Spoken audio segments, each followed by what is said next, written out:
Muy bien, hoy vamos a tener como invitado a César Alarcón. Él es abogado experto en temas migratorios y vamos a tocar un tema que en este momento está generando demasiada expectativa en España, que es el anuncio realizado por el gobierno nacional, por el presidente Pedro Sánchez, en torno a esta regularización masiva de inmigrantes. Vamos a hacer contacto entonces con César para comentar un poco sobre este tema. Hola César. Hola Darwin, buenas noches y buenas tardes, dependiendo de donde nos estén siguiendo hasta ahora.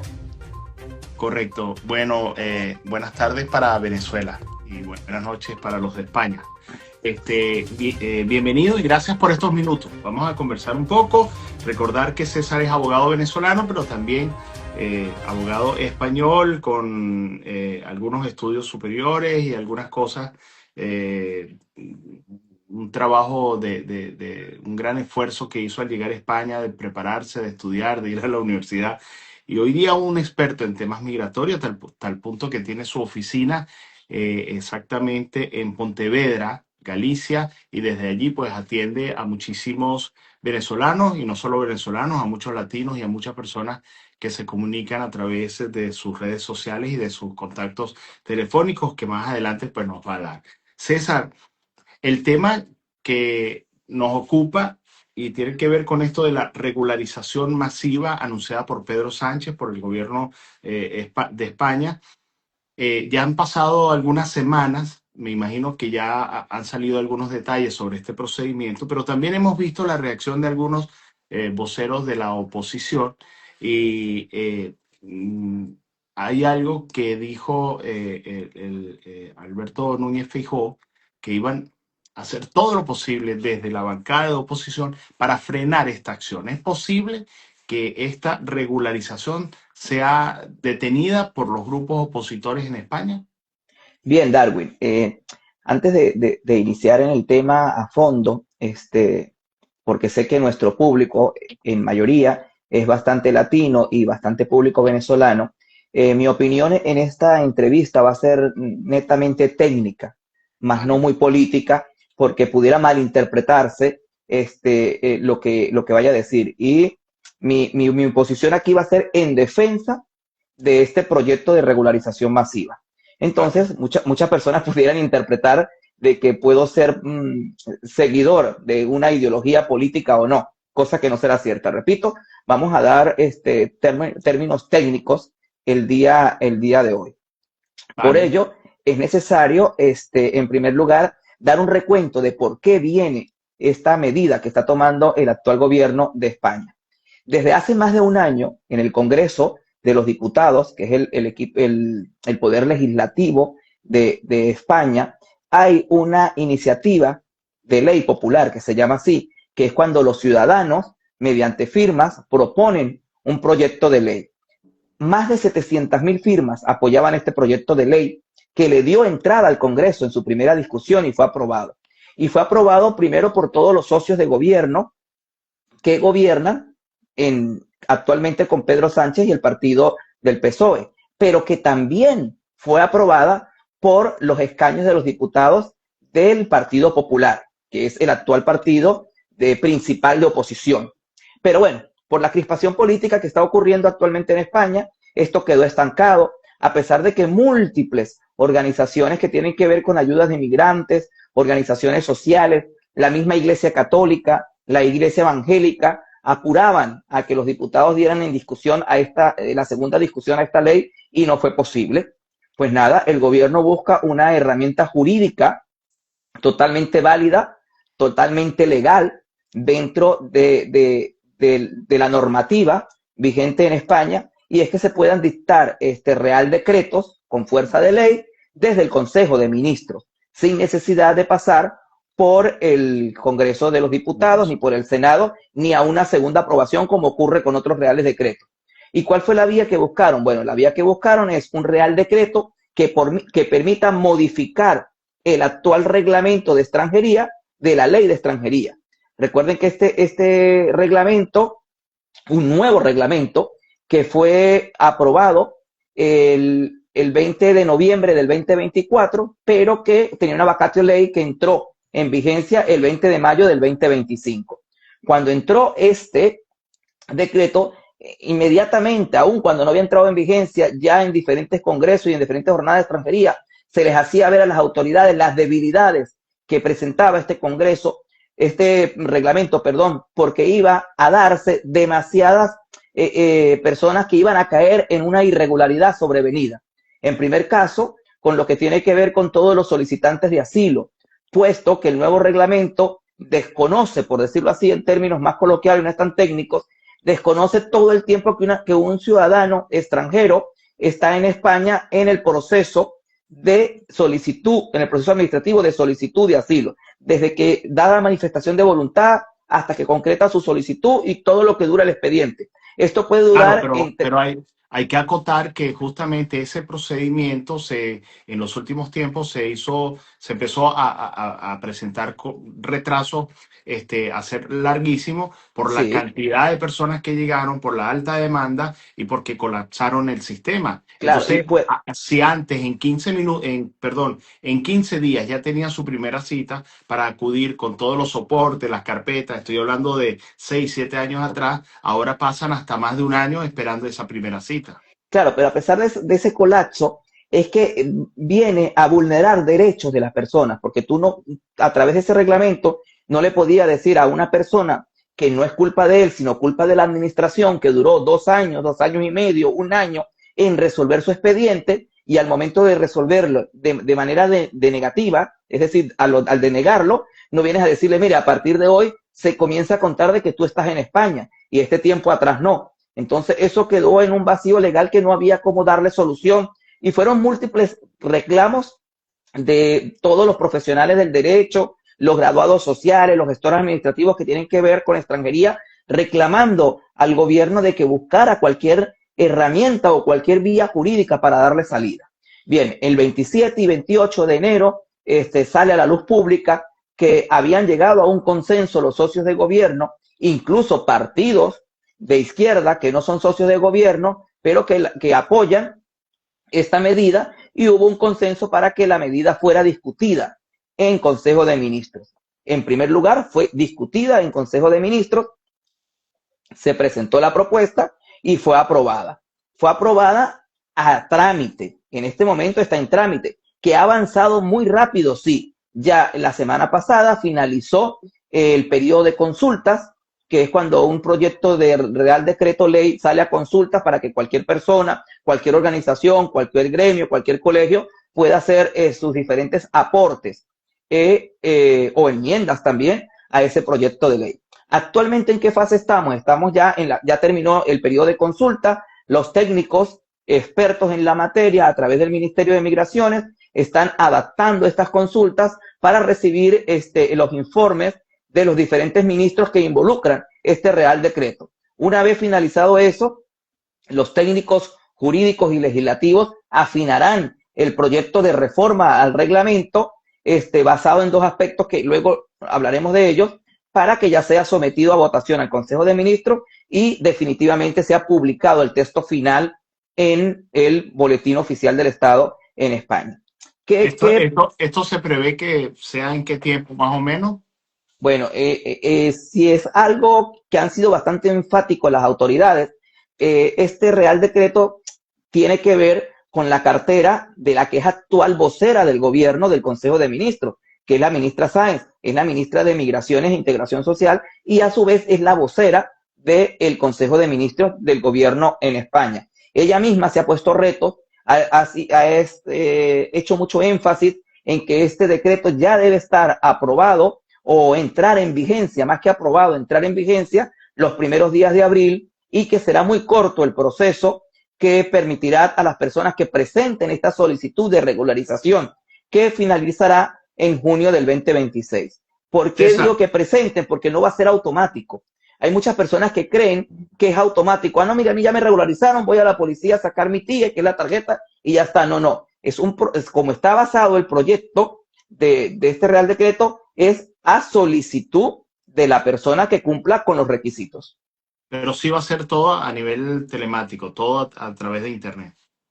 Bueno, se habla de que, bueno, a nivel telemático no, porque recuerden que la ley de procedimientos administrativos, un real decreto no puede estar por encima de la ley, obliga a la administración pública que existan diferentes vías de manera de comunicación de la persona con la administración. Y estas vías de comunicación o solicitudes, en este caso, pueden ser vías presencial, vías por oficinas de registros generales o vía telemática.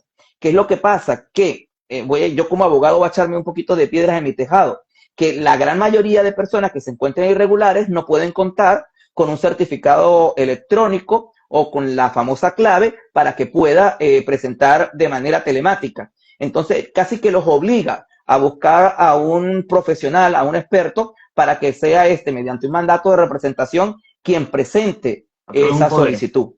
Un poder, sí.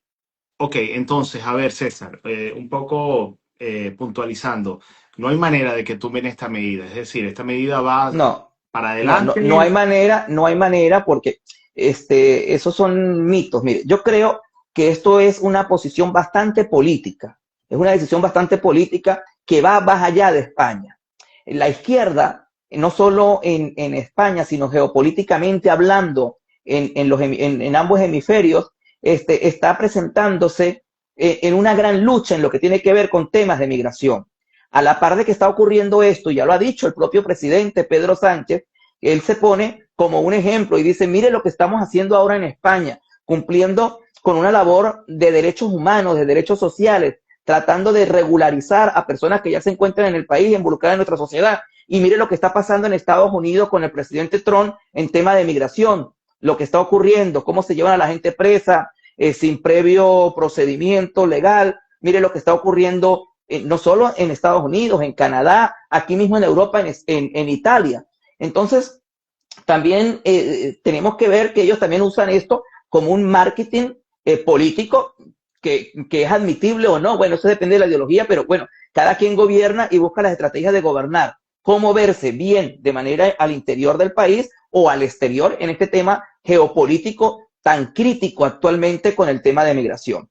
Por Se habla, eso llevan la medida a un Consejo de Ministros. Yo veo muy difícil que en un Consejo de Ministros, que todos dependen de una sola persona, que es el que los nombra, que es el presidente de España, vaya a votar en contra de un ah, decreto que está allí. Y lo otro es, sí, es bien cierto, aquí no gobierna un solo partido político, aquí gobierna una coalición, pero antes de ir los martes al Consejo de Ministros, todo lo que llega al Consejo de Ministros previamente ya ha sido revisado, previamente ya ha sido discutido, previamente, aquí sí podemos hablar de esa palabra, ha sido negociado.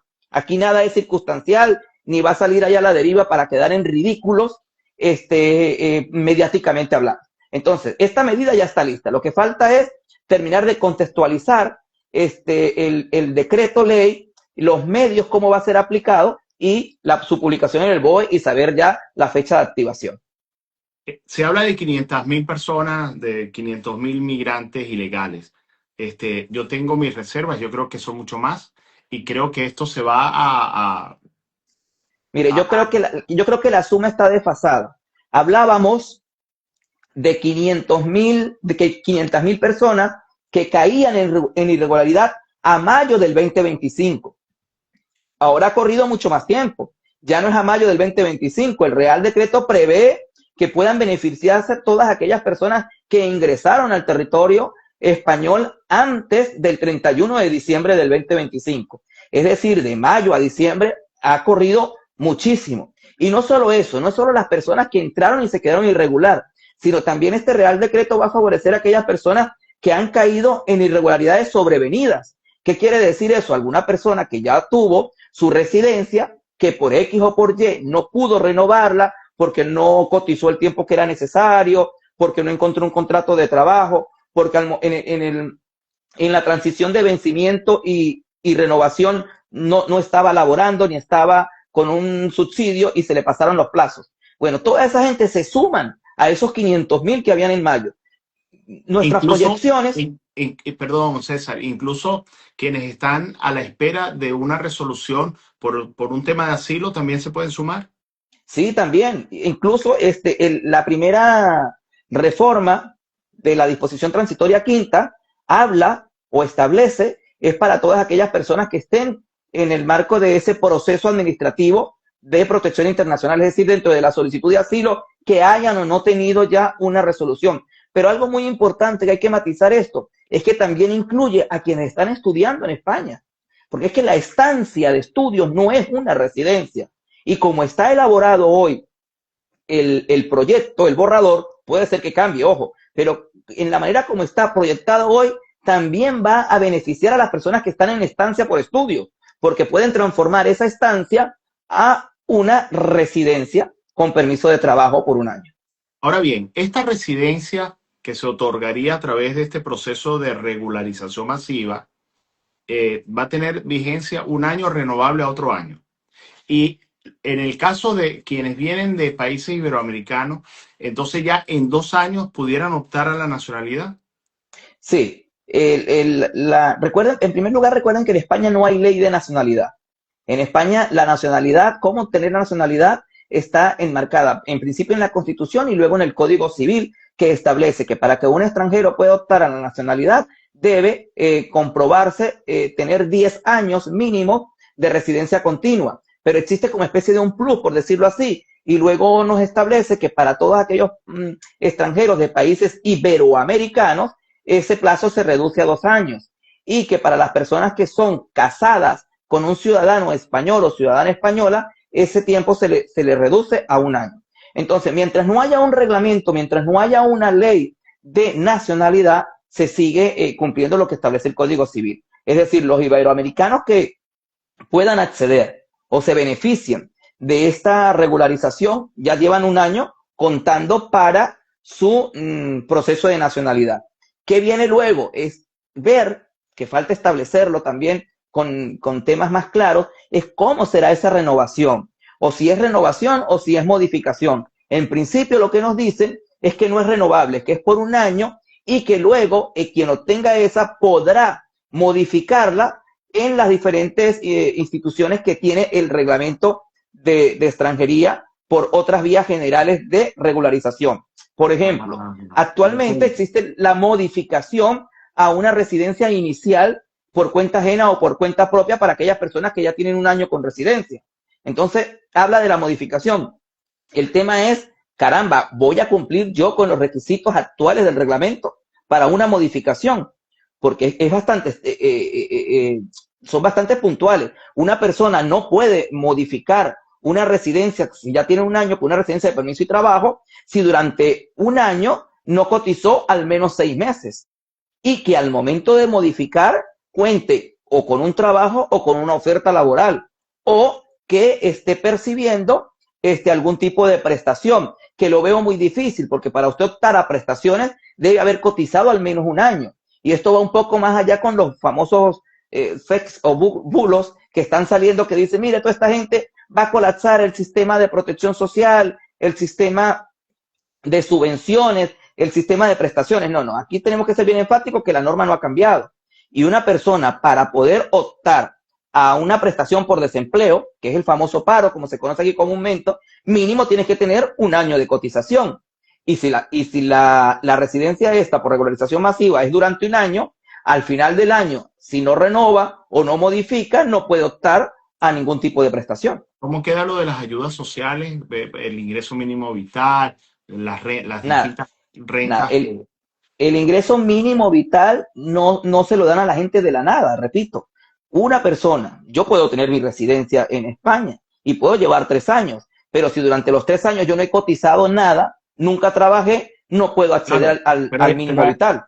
hay algunos tipos de ayudas que están dando y ahí viene algunos voceros de oposición justamente a argumentar de que sobre este colapso. ¿Por qué? Porque quizás no tanto se da en casos de los latinos. La mayoría de latinos que llega a España llega a trabajar, los colombianos, los venezolanos. Es impresionante cómo conseguimos hermanos nuestros y de estos países con un trabajo y cumpliendo como debe ser. Pero Hemos Mire, visto, por ejemplo, marroquíes, hemos visto algunos africanos. seleganeses, sí, muchos. Pero mira, yo quiero enfatizar algo así y lo voy a hablar claro porque yo veo que casi nadie lo ha dicho.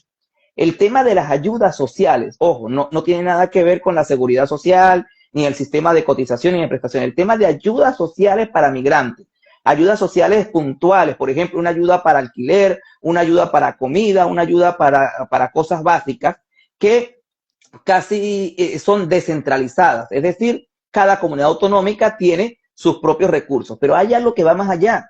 Y yo invito a quienes nos escuchan que investiguen a ver si es que yo estoy equivocado. ¿De dónde provienen esos recursos? Tenemos que revisar. Los recursos de ayudas sociales provienen del Fondo Europeo y vienen realmente tasados y vienen y decir, mire, este cupo, por decirlo así, es para la comunidad de Galicia, este otro cupo para la comunidad de Madrid, dependiendo de la densidad porcentual. Y hay algo muy importante que hay que decirlo, si esos recursos no se agotan, no se les da a los migrantes, no se invierten, la palabra que quieran decir, esos recursos se devuelven de nuevo a la Unión Europea, porque son completamente presupuestados para cumplirlos y vienen con nombre y apellido. ¿Para qué partidas deben ejecutarse? No es que si no se los doy a los inmigrantes, entonces no, yo quiero que se los den, vamos a subvencionar a una corrida de toros o vamos a subvencionar al deporte. No, eso viene con nombre y apellido que es para eso. Y yo veo que lamentablemente ni unos políticos ni los otros, ni los que critican lo dicen, ni los que lo defienden. Entonces lanzan como una candela allí para que vaya agarrando fuego y hagan creer que vienen a quitarte un dinero que no es real, que no es real que se lo están quitando, sino son fondos europeos que vienen presupuestados para estas cuestiones de ayuda a los migrantes. César, en los últimos días hemos visto a través de los medios, de los distintos medios de comunicación en España, largas colas de moros, de estas personas de aquí, de estos países cercanos, y luego denuncias de extravío de pasaporte, y buscando alinearse o aprovecharse de esta medida. O sea, ¿qué información manejan de esto? O sea, Bueno, sí, mira, ¿por qué tantas colas desde ahora si todavía ni siquiera existe una claro, información ya porque oficial y no, todo porque esto? hay un requisito que va a ser sine qua non, y Los eso lo han antecedentes. repetido los que están a favor y los que están en contra, que es no tener antecedentes penales de su país de origen. Por ejemplo, los países de Latinoamérica o América, en su gran mayoría, ya está telematizado. Los pueden, a través de las páginas de las cancillerías respectivas, pueden obtener el certificado de antecedentes penales o el certificado y la apostilla. Pero hay otros países, por ejemplo, como Senegal, Marruecos, que es completamente presencial y que no es que yo voy a ir a la embajada y me lo dan de una vez. Puede tardar ese trámite en primero en obtener el certificado de no tener antecedentes penales y en segundo lugar la legalización o la apostilla de la Haya con el país que haya convenio. Entonces, claro, hay países que tardan muchísimo en esto y la gente lo que ya está es preveyendo de poder tener ese certificado. Y esas Porque son las sí, manifestaciones que estamos viendo. Las claro, esas largas son. colas y todo Entonces, este claro, tipo. hay gente que ha hecho videos, que publican y dice, mire, ya hay gente cola para la regularización. No. Hay Ujú. gente que se está Antecedentes. preparando con la documentación que deba presentar para los antecedentes. Por ejemplo, yo a mi gente ya le estoy aconsejando, en el caso de Venezuela, que ya comiencen a solicitar sus antecedentes penales, porque últimamente volvió a presentar también problemas, no la página de los antecedentes penales, sino la página de la Sí. apostilla. Hay gente que desde diciembre hasta ahora les está saliendo, empezó a salir la semana pasada, gracias a Dios, pero no sabemos cómo son todos los sistemas informáticos que se puedan congestionar. Entonces, si los antecedentes penales para extranjería se permiten con un mínimo de 90 días después de la emisión de la apostilla, pues ya estamos a tiempo de comenzar a solicitarlos. Sobre los que están denunciando el robo de pasaporte.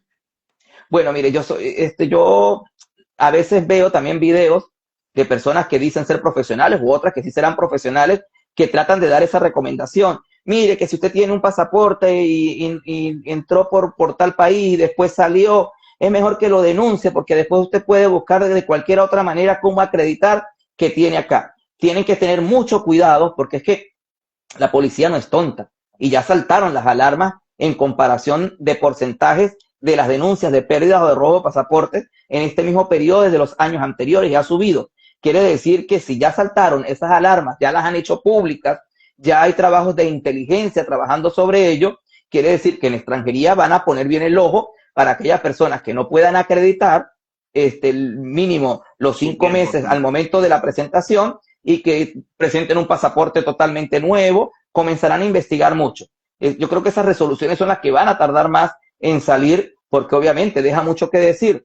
Bueno, se te perdió el pasaporte en noviembre y denunciaste el pasaporte en diciembre. Bueno, todavía es válido. Pero caramba, qué casualidad que los pasaportes se comenzaron a perder después del 28 de enero cuando comenzaron a anunciar esta medida. Eso ahí va a haber mucho ojo técnico y créame que si en algo es eficiente las autoridades de España es en la revisión de inteligencia de los expedientes de extranjería. César, hay algo que no me queda claro. Hablan de 5 meses antes del 31 de diciembre. Pero si la gente llegó en noviembre y se aplica los 5 meses hasta el momento en que ya se empiece a solicitar, ellos aplican, por ejemplo, noviembre, diciembre, enero, febrero, marzo, abril. Ellos Claro, aplican. sí, sí, aplican. Ahí hubo es más, hubo un error de una nota de prensa que rápidamente fue corregida al día siguiente y dice que la persona debe demostrar mínimo que tuvo 5 meses en el territorio español al momento de la presentación. Es decir, alguien que llegó el 30 de diciembre no va a ser uno de los primeros, tienes que esperar hasta la fecha que cumple los 5 meses. Pero Correcto. más allá de los famosos 5 meses, si llegué o no, es acreditar que estabas en el territorio español. Recuerden lo del espacio Schengen. Puede ser que yo entré por Europa, que entré por Portugal, que entré por cualquier otro país de la Unión Francia. Europea y yo pude haber entrado en octubre por Portugal, pero escuché que iba a haber una regularización masiva y cogí y me vine en enero, o sea, después del 31. Entonces ahí es donde toca demostrar, acreditar realmente que yo ya estaba antes del 31 de diciembre en España. Por ejemplo, si una persona entró en noviembre por Francia, bueno, mire, y no tienes un sello de noviembre y no se pudo empadronar sino hasta enero, bueno, demuéstrame con tus billetes, porque no se vino caminando ni se vino nadando, demuéstrame con sus billetes de tren o de avión de que tú desde Francia viajaste a España antes del 31 de diciembre. O sea, por eso es que van a exigir y lo nombra el borrador y las autoridades han hablado de esto, que existen otras maneras de acreditar tu estancia en España continuado durante los últimos 5 meses y haber llegado antes del 31 de diciembre. ¿Cuántos venezolanos pudieran estar a la espera de empezar este procedimiento? Claro, ¿Tienen lo que pasa alguna idea?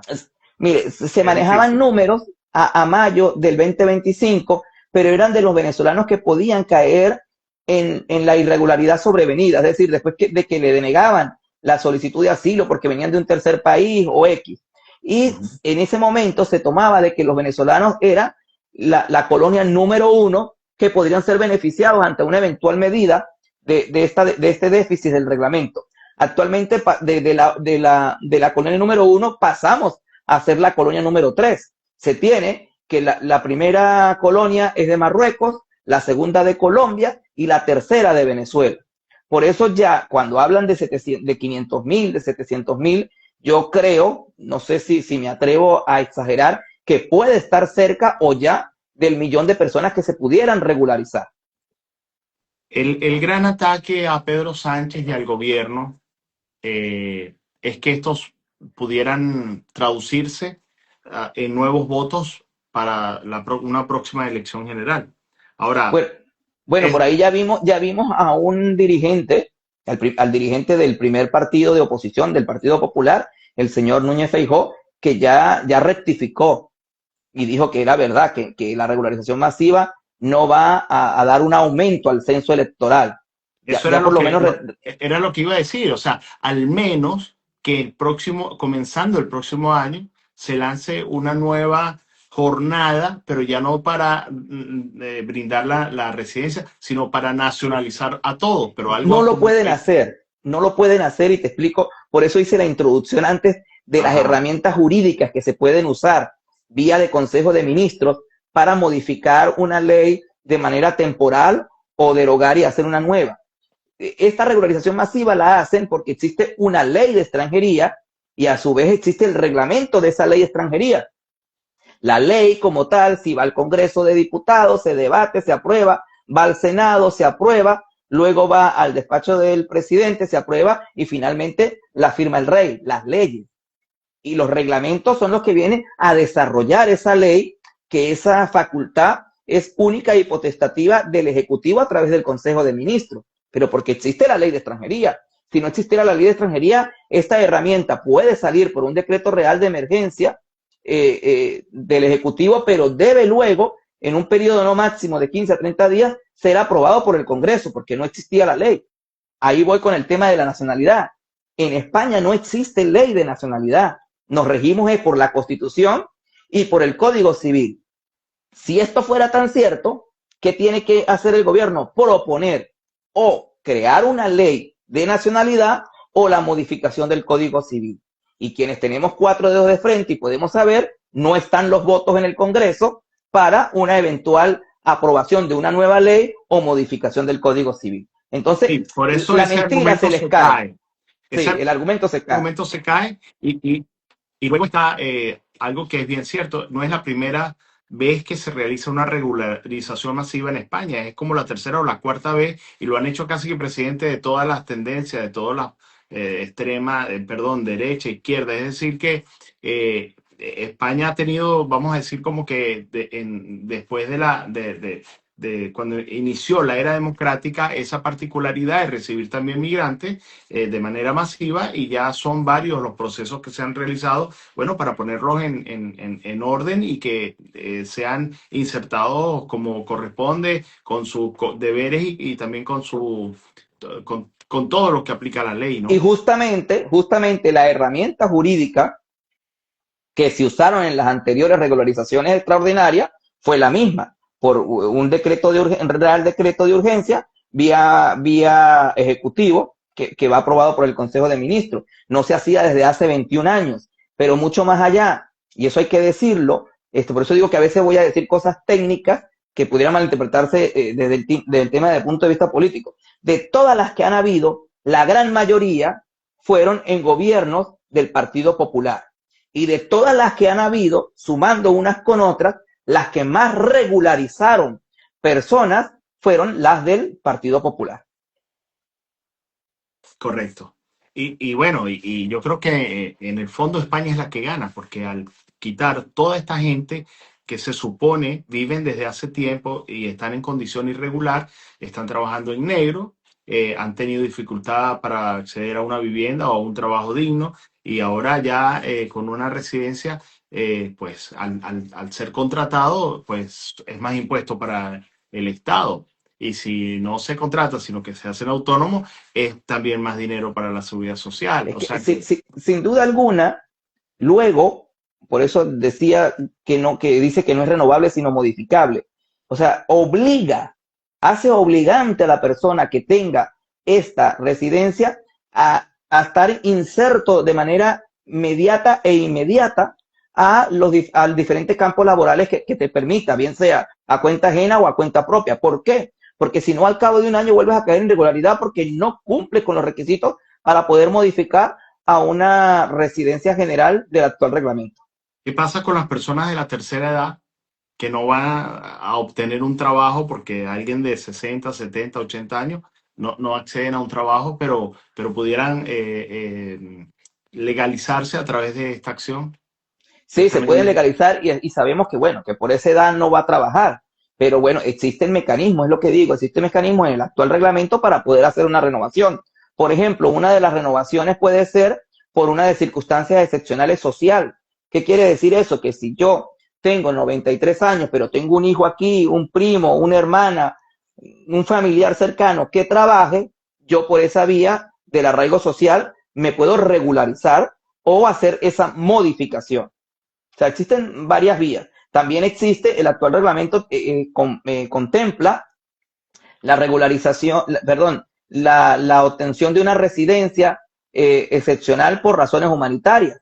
Porque si tengo una enfermedad sobrevenida, porque no pude realmente trabajar durante ese año justificándolo porque estaba sometido a una vulnerabilidad y no podía. Bueno, hay diferentes mecanismos especiales también para eso.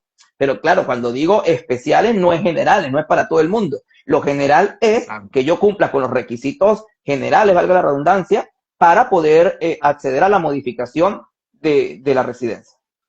Muy bien, César. Redes sociales. ¿La Bien, gente cómo lo puede contactar? bien, nosotros tenemos nuestro despacho físico, Duralex Abogados, expertos en extranjería. Estamos en Pontevedra, capital de la Comunidad Autonómica de Galicia, pero como bien es sabido, los expertos en extranjería, llámense abogados, llámense graduados sociales o llámense gestor administrativo, atendemos o podemos presentar expedientes de todas las provincias de España a través de plataformas telemáticas profesionales.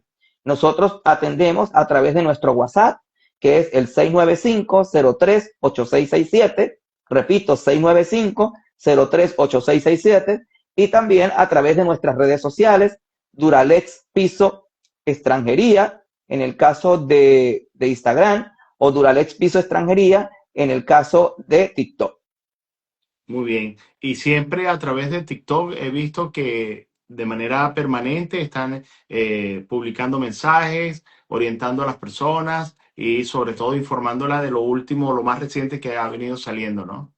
Sí, nosotros nosotros en nuestro despacho hemos querido tener la herramienta de TikTok casualmente más que publicitaria, educativa. Tratar de dar las herramientas a las personas para que puedan orientarse de lo que va ocurriendo en temas de extranjería, en temas de homologación de títulos, en temas de nacionalidades, bueno, todo lo que tiene que ver en nuestro campo de jurisdicción en el ejercicio de la profesión de la abogacía. Vale. Bueno, César, no sé si hay alguna cosa que se pudiera acotar. Nada, decirle a quienes sienta que aplican y que puedan beneficiarse de esta regularización, que vayan pues teniendo los requisitos generales. Ya veremos cuáles son los requisitos específicos en el momento que sea publicado en el BOE el texto final de este Real Decreto, que viene a modificar en 2 disposiciones al reglamento de extranjería, viene a modificar la disposición transitoria quinta y viene a crear una disposición más, que la disposición transitoria sexta. Y transitorias es por eso, porque no van a ser perennes en la ley, sino que van a tener un plazo muy corto. Les digo también que traten de asesorarse lo más que puedan, porque producto de que el espacio va a ser tan corto, pueden ser que las personas sientan que están bien asesoradas o que conocen bien la materia, que introduzcan una solicitud y que la hagan mal. Y en el momento que la administración revise esos fallos, no va a haber tiempo de subsanarlo, porque puede ser que le den una denegación. Al denegarlo es volver a presentar esa solicitud, pero si la denegación llega después de junio, va a ser un archivo sobrevenido y no va a haber tiempo de volver a presentar. Por eso yo les aconsejo que existen en España, gracias a Dios, demasiadas organizaciones no gubernamentales, demasiadas ONG, Cáritas, con profesionales llenos de experiencia que pueden dar este asesoramiento a quienes no tienen recursos de pagar un profesional. Vale, bueno, César, muchísimas gracias.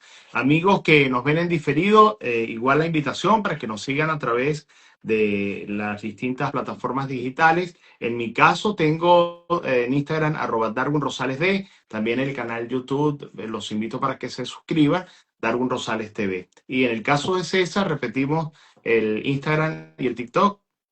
@Duralex Piso Extranjería. Es la misma cuenta para tanto Instagram como TikTok. Bien, Darwin, comprometerme contigo que apenas salga publicado el texto final, podemos hacer otro encuentro para desgranar y tratar de dar la mejor vía a casos muy, muy generales, porque también hay que decirlo, el tema del ejercicio de la extranjería debe ser muy singular, las asesorías deben ser muy específicas, porque a pesar de que hay supuestos generales, cada persona está enmarcada de una circunstancia real muy propia. Muy bien, seguro que sí. Mantenemos el contacto y por supuesto la información a todas las personas que nos siguen. Muchísimas gracias a los que se conectaron, gracias a los que ven en diferido y un fuerte abrazo, César. Gracias por Igualmente toda la a ti y a toda información. tu familia. Bendiciones. Hasta luego. Chao, chao. Feliz noche para Chao. todos.